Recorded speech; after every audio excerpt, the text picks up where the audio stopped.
Un alumno de primer año de secundaria me preguntó cómo podemos saber que los colores que percibimos son exactamente los mismos que los colores que percibe otra persona. Pudiera ser que el rojo que yo percibo es el azul de otra persona. Como no tengo acceso directo a la experiencia personal y subjetiva de los otros, la pregunta tiene sentido. Pudiera ser que experimentamos cosas distintas, pero aprendimos a referirnos de la misma manera, con los mismos nombres. Presentado así el problema, estamos ante la cuestión de los qualia. Qualia es una palabra latina y es el plural de quale, que viene a querer significar cómo se siente, cómo experimentamos el mundo a través de las cualidades de las cosas, cómo se siente un color, cómo se siente un sabor, una textura, un olor. Si bien en este video no nos proponemos a resolver esta cuestión, cuál es la realidad de los qualia, sí nos proponemos reflexionar sobre cuestiones más fundamentales que están detrás del planteo de este problema. Y esta cuestión de los qualia, o sea, ¿qué son esas cualidades que yo experimento? ¿Qué es un color? ¿Qué es un sonido? ¿Qué es un sabor? ¿Una textura? ¿Un olor? Si realmente provienen del mundo externo o son elaboraciones mentales a partir del contacto con las cosas. Esta cuestión supone una dualidad. Justamente, por un lado estaría el mundo externo, físico, objetivo, material, y por otro lado estaría mi subjetividad, mi conciencia, mi interioridad, experimentando estas cosas. Y la manera en cómo se relacionan ambas, mundo externo y subjetividad, no está del todo clara. Ese sería el problema. Y esta manera de plantear la cuestión como problemática, ya que no se vería de manera clara cómo se relaciona el mundo externo con mi experiencia subjetiva, supone estar parado desde la duda, supone poner en primer lugar la duda.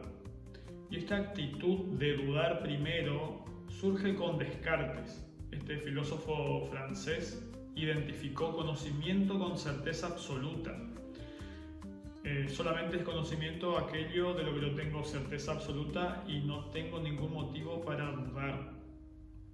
Así, un conocimiento cierto va a ser aquel que mediante el análisis de la razón se pueda llegar a sus fundamentos de manera clara y distinta, se puedan ver sus fundamentos de manera clara y distinta. ¿Y cómo llegamos a un conocimiento cierto, absoluto, claro y distinto de la realidad? Descartes va a proponer un método que es el de la duda. Dudar de todo aquello que pueda ser subjetivo de una duda para ver si llegamos a algún conocimiento, a alguna certeza de la que no se pueda dudar. Entonces Descartes comienza dudando de los sentidos, de mi experiencia cotidiana de la realidad, del sentido común. Va a dudar de la tradición, de todo aquello que me transmitieron. Va a proponer inclusive la posibilidad de dudar de las matemáticas, suponiendo que pudiera haber algún genio maligno, algún demonio poderoso que puso en nuestras mentes una lógica errónea, una matemática errónea. Entonces nosotros, los cálculos matemáticos que nos parecen certeros, serían erróneos en verdad. Esta duda es metódica, con el fin, como dijimos, de llegar a alguna certeza. Y dudando de esta forma, Descartes se da cuenta que mientras duda, piensa. Mientras duda, está pensando. Entonces, obvio, es evidente que piensa mientras duda. Y si piensa, se sigue que existe. No puede pensar sin existir. Pienso, luego existo. Va a ser la primera verdad clara, distinta y evidente de la que Descartes se va a agarrar para formar todo el constructo del nuevo conocimiento, del nuevo saber. Ahora bien, todo este recorrido que hace Descartes se torna innecesario si yo acepto el sentido común. El sentido común que me dice que existe un mundo externo afuera de mi mente con el que yo estoy en contacto y que puedo conocerlo mediante mis sentidos, que tengo experiencias concretas y correctas sobre qué es la realidad, que conozco las cualidades sensibles de las cosas a través de mis sentidos, que mediante mi inteligencia puedo penetrar en el ser de las cosas, en qué son las cosas. Esta última manera de plantarse ante la realidad, de analizar la realidad de las cosas, se conoce como realismo moderado o realismo ingenuo para sus detractores. El principal exponente es Aristóteles, y acá el motor del análisis, el principio del análisis, no es la duda como en Descartes, sino la admiración, el dejarse admirar a través de la contemplación, dejarse admirar por un mundo rico en seres, en colores, en figuras, en olores, en sabores.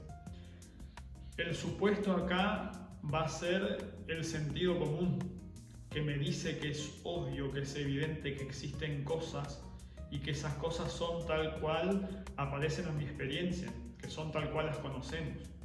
Tenemos entonces dos grandes tradiciones en filosofía, dos grandes maneras de plantarse ante la realidad, de analizar las cosas. Una es la del racionalismo, cuyo primer y máximo exponente es Descartes, quien va a poner como condición de análisis y de conocimiento la duda. La otra forma es la del realismo moderado, cuyo principal exponente es Aristóteles, y es aquella actitud que se deja seducir y guiar por la admiración de las cosas tal y cual se presentan ante el sentido común.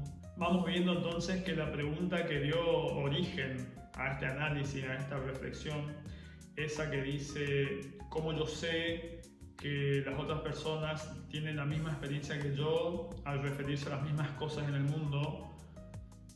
No es una duda primera ni ingenua, sino que ya está instalada dentro de la lógica del racionalismo, dentro de la lógica de la duda. Pone en primer lugar la duda. Esto no es así para una persona que acepta el sentido común, que toma como obvio, evidente que existen cosas que son tal cual se le aparecen a su experiencia cotidiana y que mediante la inteligencia puede conocerlas.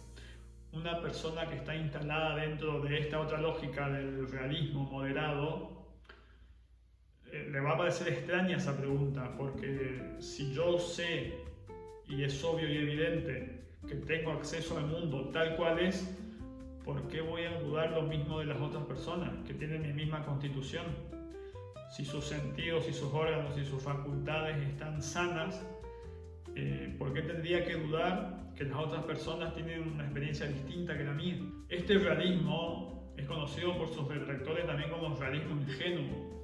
Ingenuo porque no duda, no critica, no cuestiona, da por supuesto la conexión directa de nuestra experiencia, de nuestros sentidos, de nuestra inteligencia con la realidad.